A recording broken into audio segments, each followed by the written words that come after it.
Okay, good morning, everyone. We are on Yud Aleph Amud Beis.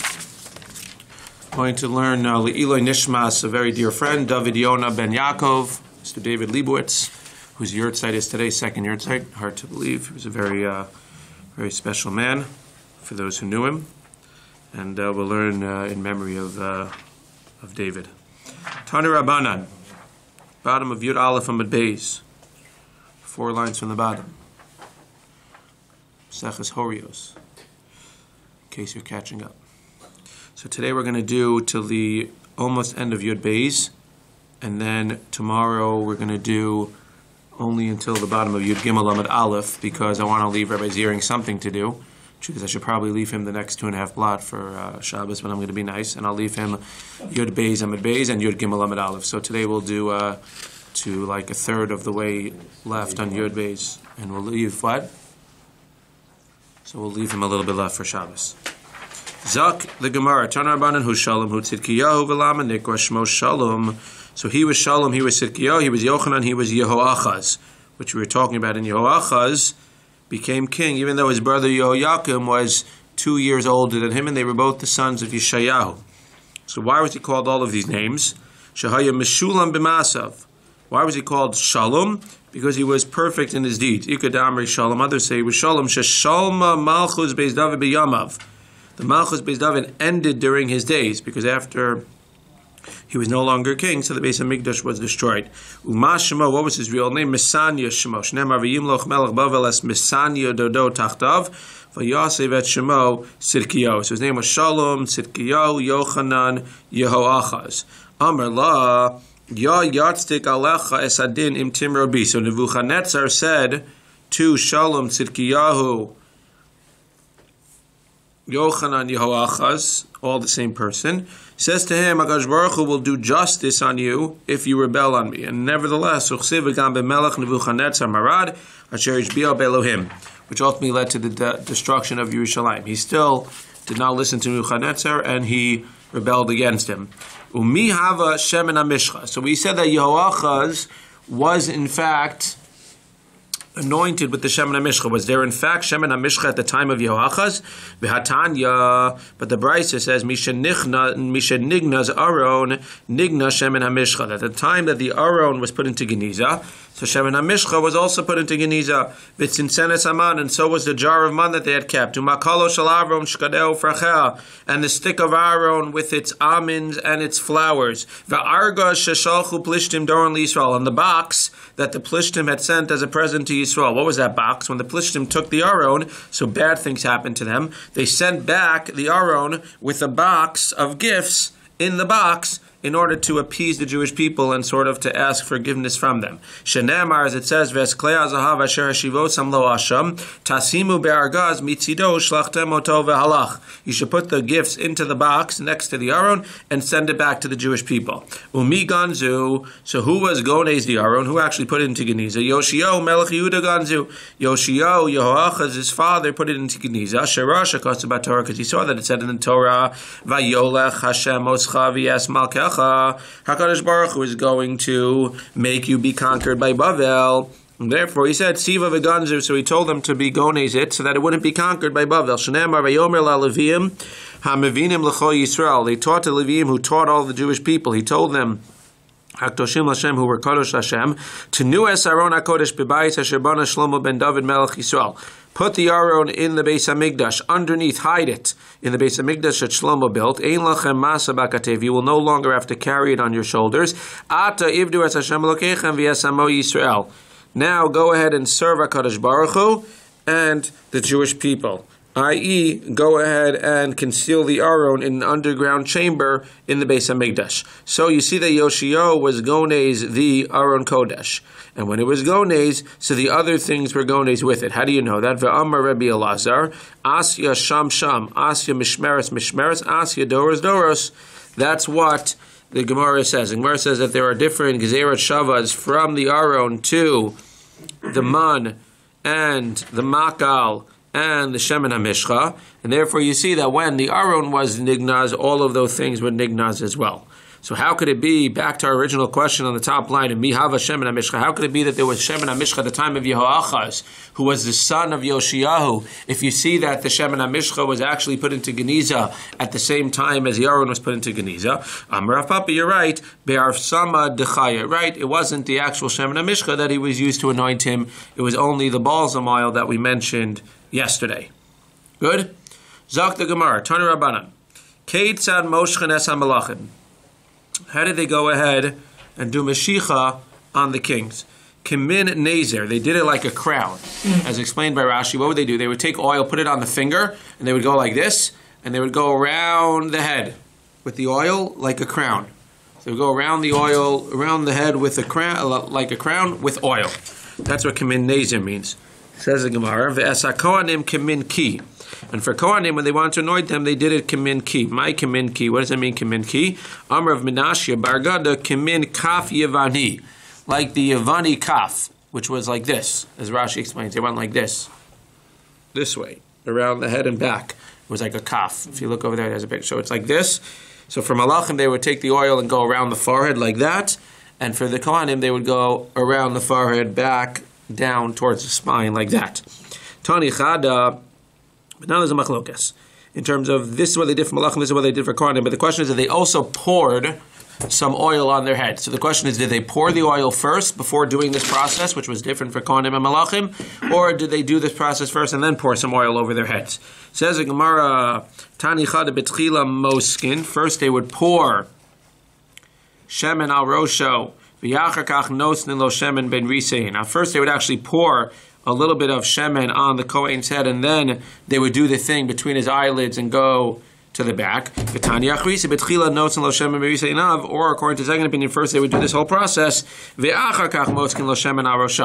Tanahi Ika de Amri Mishich Adifa Vika de Amri Yitzik Adifa. And the machlokes is which one came first, because whichever one came first seemingly was more adif. So if the pouring came first, that's because the pouring was more important, Yitzika. Or if they did the whole process with the oil and then going back to the head and back to the spine, if they did the Meshicha, which is what we're calling that first, then that's because that was more chashim. My time at Yitzika Adifa. Why would you say that the pouring was more chashim that was done first? Because it says Mefurish in the Torah, Vayitzok Mishemen HaMishcha Rosh Aron Vayimashech Osol Lekacho. You clearly see that first they poured the shemen and then they did the Meshicha. Uman Diamar Meshicha Adifa my taima. And the one who says Meshicha is Adifa, what does he say? Kesavar Shekenat Amotza Eitzel Klei Sharis. Because that's what they did by the Klei Sharis. They didn't do the Yitzika, they didn't pour on the Klei Sharis. They did Meshicha where they rubbed the oil on it. The question is Vachsiv Vayitzok Vaso Vayimshach. But it clearly says in the Torah that they first poured and then they went ahead and did the Meshicha. So this is how you read it. Hachikam, no, according to the opinion that says they actually did the Meshicha first, he'll say Matam Vayitzok. Why does it say Vayitzok and then Vayimshach? Mishum de Vayimshach. It's that Meshicha comes first, and they're doing the Vayitzok only because they already did the Meshicha. Now clearly the Pashup Shad in the Torah seems to say Vayitzok and then Vayimshach, that they poured and then they did the Meshicha. According to the second opinion, it said they really did the Meshicha first. Why does it say Vayitzok and then Vayimshach? Is because Lamaisa, the reason for the Meshicha is only because they had already done the reason for the pouring is because they had already done the Meshicha. Why do you say that the first thing you do is more Pashup necessarily? Maybe sometimes the second thing you would do. Right, so the Gemara seems to be learning that the first thing is more chashuv, that you're going to do the more important one first. You're talking about achron chaviv. Pashup shot is that usually, in general in life, right, usually we say that the first one is more chashuv. But it's a good point. There are those, obviously, this concept of achron chaviv. Tana Rabbana, listen to this. This is fascinating. Says the Gemara, Kishemen atov yored al zakan zikan Aaron. This is in Tehillim. It says the oil that goes on the beard of Aaron. Kimin shnei tape margolios hayutluyos Aaron bizakano. What happened? He had 2 drops of oil on his beard. It's not like the guys who eat and they don't wash their face and they don't wipe their face off. That's not what it's talking about. It's not talking about extra food in the beard. He literally had 2 drops of oil that sat in his beard. We don't really know what Aaron looked like. We don't really draw pictures, but Aaron seemingly had a beard. Maybe looked like that. Right? Moshe had a beard. So he had 2 drops of oil always in his beard. Amar of Papa, Tana, Kishehu misaper, when Aaron would speak. So what happens when the guy has food in his beard and he speaks? So that's the only hope. If he doesn't realize it, the only hope it's going to fall out is when he starts talking or he starts touching the beard, the food's going to fall out. So when Aaron spoke, you would think that the oil would drip off of his beard. Kishehu misaper olos v'yoshvos lo be'ikar zakano. There was a miracle that happened, and the drops of oil actually went into his beard so that they wouldn't fall out as he spoke. Moshe was very worried and said, Amar, he said, Shema chas v'shalom ma'alti b'shemen hamishcha. Different interpretations of what this means. Maybe I did me'ila. Me'ila means that you take something holy and use it for non-holy purposes. Maybe I did me'ila with the shemen hamishcha. Why? Maybe I poured too much, because where did the oil come from? Seemingly it didn't come from when he went like this with the oil and then put it on his face and went like this. Seemingly it came from when he poured a little bit on his head, so it dripped down and went into his beard. So Moshe is saying, maybe I did me'ila by pouring too much oil on Aaron's head, and it ended up dripping down to his beard, which is now not holy. This is fascinating. Yotzta Baskol v'Amra. So the Baskol came out and said, Kishemen atov, kital chermon. Right, what does the Torah say? What does Tehillim say? Kishemen atov ala rosh yored al azakan. And that's literally the one that was on the rosh. Right, what does this mean? It goes on the zakan. When we read Tehillim, we don't necessarily know what that means. That's what it means. Kishemen atov ala rosh. The shemen tov that was on the head of Aaron, yarad al azakan, went onto his beard. Zakan Aaron sheyored al pi midosav. And the very next pasuk says, Kital chermon sheyored al arei Tzion. Like the dew that falls onto Chermon. Matal Chermon ein bo me'ila. So Hashem is putting these two things together, or showing him Tehillim, where David HaMelech wrote, and telling him, again, Tehillim wasn't written yet, but he's telling him, just like the Tal Chermon has no me'ila, the dew in Chermon has no me'ila associated to it, it's not holy. Af shemen hamishcha shebezakin Aaron ein bo me'ila. So too, you shouldn't think that you did anything wrong by pouring too much oil on Aaron's head. But now Aaron was worried. Why? Amar Shem Moshe lo malav ala ni ma'alti. Maybe I messed up. Why? Because maybe he poured around the right amount of oil on my head. And what did I do? I moved my head by accident. I didn't stand still when he was pouring the oil over my head, and I caused the two drops to go onto my beard. Yotzta Baskol v'Amar lo, hine matov umanoim sheves achim gam yachad. What's that pasuk? Achim gam yachad. Two brothers together. Ma Moshe lo mal, afata lo ma'alta. Just like Moshe was not mal, you were in mal as well. 2 or 3 psukim that we hear all the time, and a whole new interpretation. Zok the Gemara, Tana Rabbanan. Ein Moshe mes hamalachim ela al hama'ayan, kedesha timashech malchusam. When they were Moshe, when they did the anointing of the kings, they would do it near a spring. Now we know that there's the Gihon spring over there underneath when you go down by Ir David, where they used to get the water from for the base of Mikdash, but seemingly they would anoint kings at the river side as well. And I think non-Jewish kings, they did this as well. So why would they do it near the water? So that their malchus would endure like the water. Shneimar vayomer hamelech lahem. David said to his servants, Kechui malchem es avdi adonechem. Take Shlomo HaMelech, my son, v'horadasem oso el Gihon. Bring him to the spring. Why? Because we know that a spring goes ahead and endures. A spring has the water that keeps coming from the bottom of the ground and keeps going, as opposed to like a lake, which might disappear, might go down. The spring keeps providing and keeps enduring and keeps bringing water. So too, it's a sign that your melucha should also continue to endure. Amar Rabbi Haiman Debai Leida Imasik Shas Yailo. If you want to know whether you're going to live out the year or not, what should you do? Nitli Sharga. We should take a candle and light a candle during the Aseret Yemei Tshuva in a house that has no wind blowing. Because if it has wind blowing, obviously it's going to go out. But a house that has no wind blowing, if the wind doesn't, well, there is no wind, but if the candle doesn't go out, you know that you'll live the year. And if it goes out, then right, then light it again. And if you're about to do a business deal today, when you go to work and you want to know whether this business deal you should do or not, what should you do? Lir be tarnagola, go buy a tarnagol. Ishamin v'shaber, if it grows fat, mitzlach, then you know you'll have success. You do that all the time. What about that v'samach and a semen? Hayman debay lemeifak. I don't know. They're saying that it's okay. Hayman debay lemeifak. Whoever wants to travel on the road and he wants to know whether he's going to make it back or not. So there's a whole question in the Rishonim, why exactly is this not a problem of Avodah Zarah, or as it says in the Torah, you're not allowed to lo senashich, you're not allowed to go ahead and you're not allowed to do different types of these type of things, right? Says the Gemara, you want to know whether you're going to make it back okay or not. What should you do? Nekum bebeisa dechaver, go into a dark house. Ichazi beboa debo. If you see the shadow of your shadow, leida dehadar v'asi lebesa, then you know you're going to make it. And if you don't see your shadow, then you probably shouldn't go. V'lav milsehi, like you're saying. These are not smart things to do. Not because it's usher, but dilma chol shadaite umisra mazay. Because maybe they're not really good signs. And what's going to happen? You're going to see the sign, and you're going to see the candle go out, and now you're going to get all nervous. And now what's going to happen? You're basically going to write a self-fulfilled prophecy, because what's going to happen, he's saying, you're going to get all discouraged. It's going to cause your mazel to go down, and it's something which wasn't a problem in the first place. Now it's going to be a whole cycle, and you're going to actually cause problems to yourself. Amar Abai.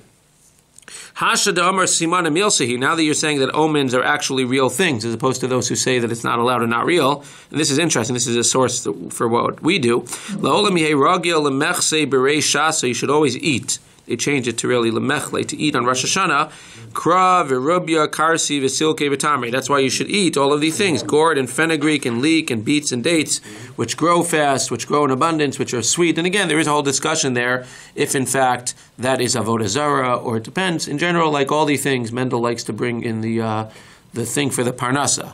So some people like to say it. Some people think it's avodah zarah because you think that you're reading it. So it depends on your mind. If you think that if you're just going to read it, then it's going to work, then that doesn't work. But if you have intention that it's supposed to be just to encourage you, etc. Yeah, it could be like a prayer. It could be a prayer, in a chanami. So it depends. But if you think, like the red bendel always people say, if you think that like by wearing that you're going to get some magical powers, that's a shtickle avodah zarah and the like. But if you actually use it to encourage yourself, to daven, etc., then it could be a different ballgame.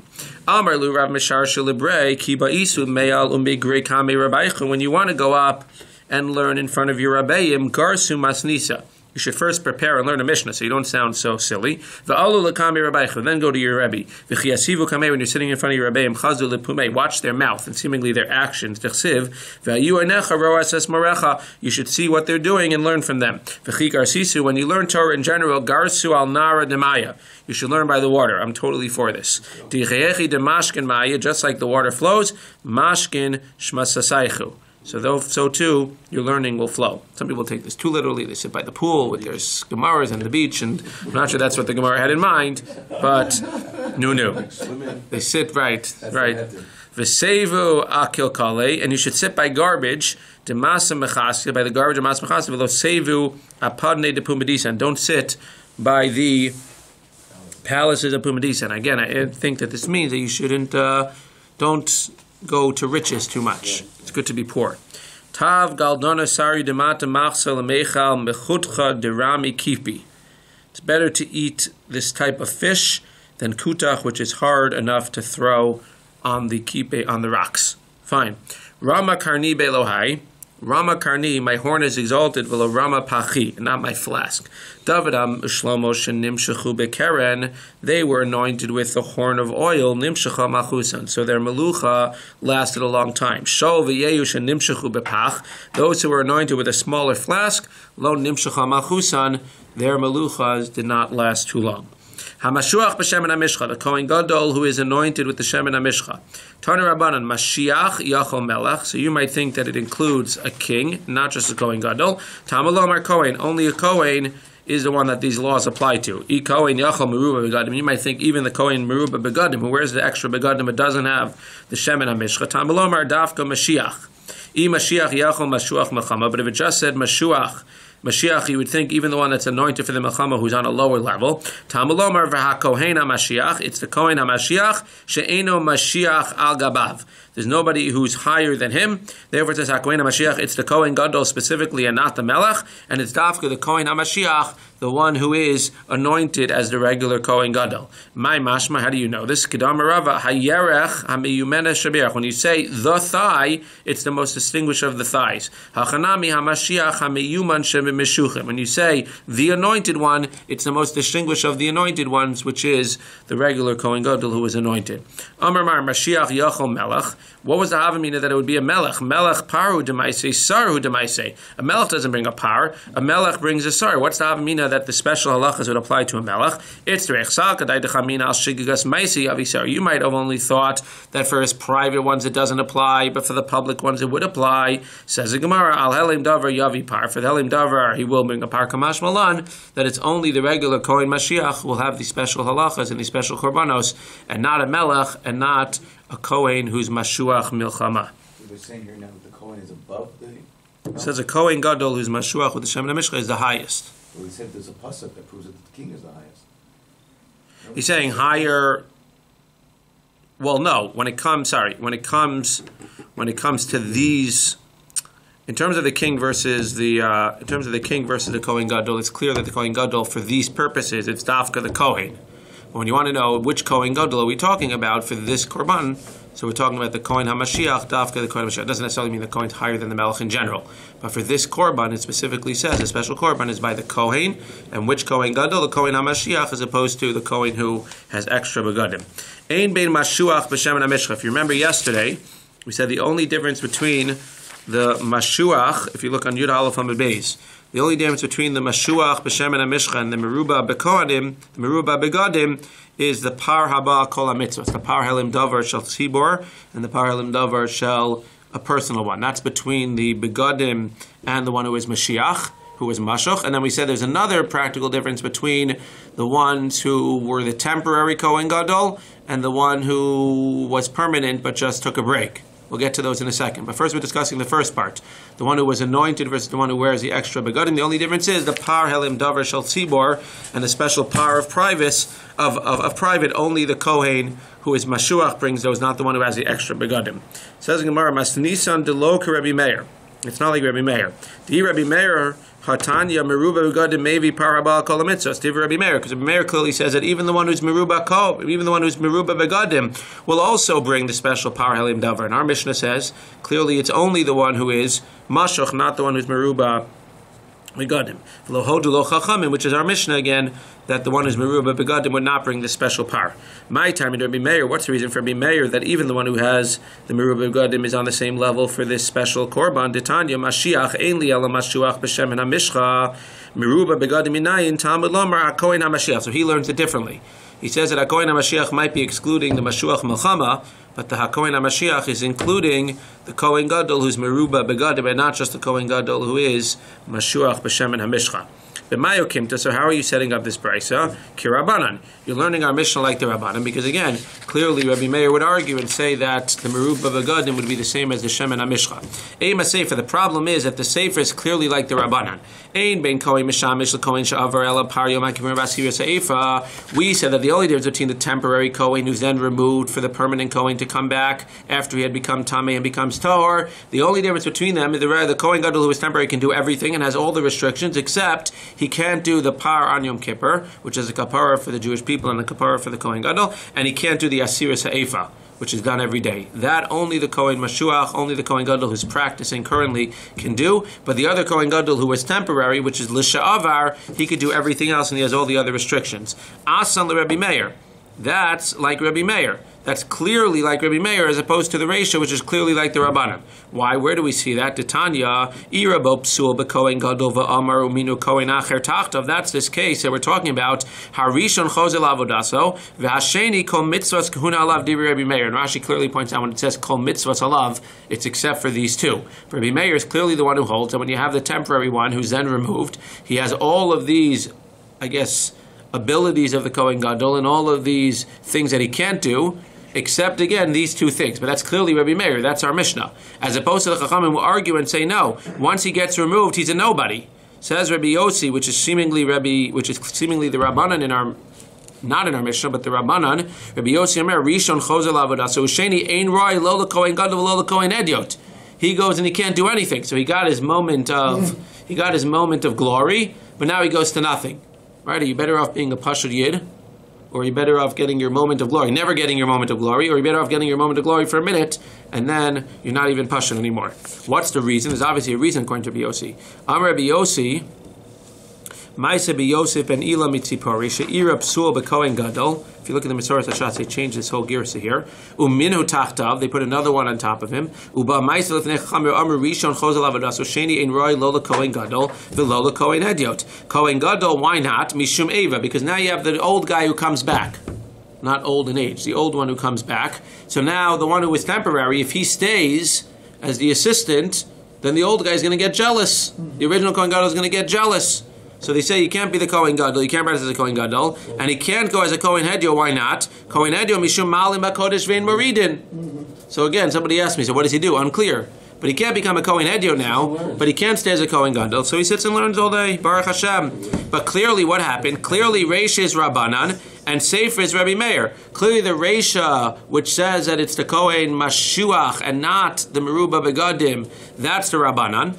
And the Sefer, which says that the one who comes to replace can actually go ahead and he can do all the stuff, he can act as a Kohen, that's not the Rabbanan, because we said the Rabbanan would say that he's gone, he's finished. That is Rabbi Meir. Says the Gemara, is it possible Reish Rabbanan v'Sefer Rabbi Meir? Amar Chista in Reish Rabbanan v'Sefer Rabbi Meir. Rav Yosef Amar Rebbe, it's actually Rebbe v'Nasala Liba de Tanai, and Rebbe picked one and the other. So he picked again. It's not that the Rabbanan versus Rabbi Meir. It's that Rebbe is saying the whole Mishnah, and he's going like the Rabbanan in the Reish and the Rabbi Meir in the Sefer. Rava Amar Rabbi Shimon here. It's Rabbi Shimon. V'Savalak Rabbi Meir b'Chadu Palagala b'Chada. Similarly, again, he's choosing like everybody agrees that the Reisha's Rabbi Meir and the Sefer is Rabbanan. But, sorry, the Reisha's Rabbanan and Sefer is Rabbi Meir. The question is it actually them? Or is it them being quoted by Rebbe or Rabbi Shimon and they're just picking one of the, one opinion of one and one opinion of the other? But where do you see that it's Rabbi Shimon? That he chooses one or the other? D'Tanya, Devarim Shebein Kohen Gadol, LeKohen Hedyot, Eluheim. So we said yesterday, working along these lines, the difference between a Kohen Gadol and Kohen Hedyot is Par Haba Kol HaMitzvos. Only the Kohen Gadol brings this Par Helim Davar. Upar Yom HaKippur. Only the Kohen Gadol can lean on the Par of Yom Kippur. Vasir Sefer. Only the Kohen Gadol does the Asir Sefer. And only the Kohen Gadol is Velo Poreh Velo Porim. He's the only one that's not allowed to grow out his hair or cut his hair. Avalhu Porim Milamata. Let's see what this means. The Kohen Gadol can actually korea from the bottom. If he wants to rip over a mace, he can rip from the bottom. V'hedyo milamala. Hedyo can even rip from the top. Ve'ein metame lekrovim. Both of them cannot be metame. Well, the Kohen Gadol can't be metame lekrovim, as opposed to regular Kohanim who can. For the Shiva Krovim, Muzar ala Basula. Only the Kohen Gadol can marry a Basula. For Asr Ba'almana, only the Kohen Gadol can marry an Almana. Umachzer es harotzech. Only the Kohen Gadol makes the Rotzeach go free from the Miklat. Umakriv onein. Only the Kohen Gadol, when he's an onein between the Misa and the burial, we know that no halachas apply. There are no mitzvahs asay that an onein does. Rahman al-Litzan, when somebody's an onein, they still can't do any of the mitzvahs los asays, but none of the mitzvahs asays apply between the death and the burial, like doing brachos, etc., davening. But for a regular Kohen, that includes not being able to bring korbanos. For the Kohen Gadol, he could still bring korbanos when he's an onein. But he's like a regular Kohen who can't even bring korbanos, but he's like a regular Kohen in the sense that ve'eno ochel. Even though the Kohen Gadol can bring korbanos when he's an onein, he still can't eat the korbanos when he's an onein. Ve'eno cholek, and he can't split up the portion while he's an onein to even eat after he's an onein. After the burial, he can't do that either. The only thing he can do differently is he could actually be makriv a korban while he's an onein.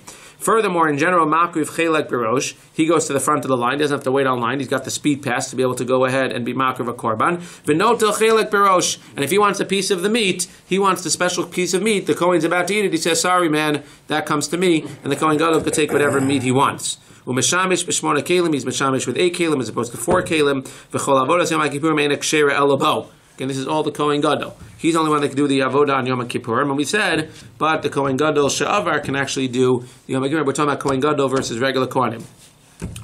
Upater al tumas mikdash v'kachav. It's interesting. This is a kula, as opposed to every other person and Kohen who's going to be chayav, and seemingly chayav misa for going into the kodesh b'mezid, like we said, when he's tamei. If the Kohen Gadol does it, based on, I guess, a diuk in the pasuk, he's going to be excluded from tumas mikdash v'kachav. Sorry, that second Kohen, this Kohen that can't go back down. We're not talking about the second Kohen now. We're just talking about Kohen Gadol versus regular. He can never go back down? So according to that opinion, next year?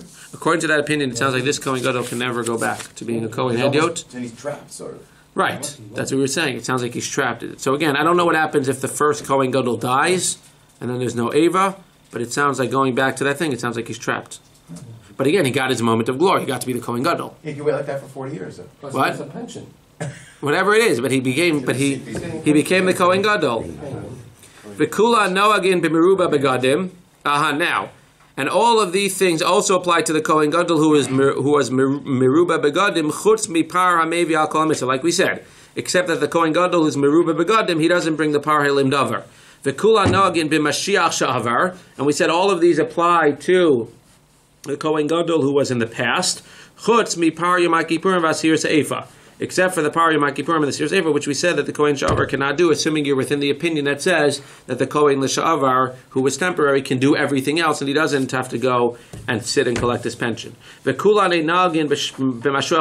lowest level is the Mashuach Melchama. Kohen Gadol was anointed just for the war. Chutz mehei dvar ma'urim parsha. He doesn't have any of this stuff. He's not a real Kohen Gadol, the one that's Mashuach Melchama, except for 5 things. Lo poreya v'lo porim. He also can't grow out his hair and can't do kriya. Ve'en metame lekrovim. He can't be metame for those who die. Umuzar ala besula v'asar ba'amana. Umachzir es harotzeach. If he dies, then everybody goes free. It sounds like there's really sick things here, but maybe Masar ala besula and amana are the same thing. That's Divrei Rabbi Meir. V'chachamim omrim no. Eino machzir. It's really only 5 things, not the 5 plus 1, that if the Kohen Mashuach Milchama dies in the Milchama, because that would really be the best bet for the guys that are in the Yer Miklat, the one that was Mashuach for the Milchama, he's going out to war, he would be the best bet. If he dies, then they do not go free.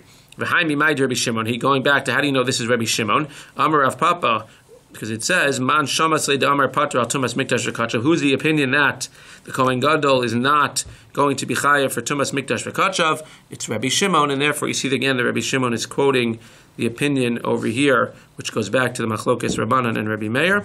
But it comes out again, the Reisha of our Mishnah is Rabbanan, and the Seifa is Rabbi Meir.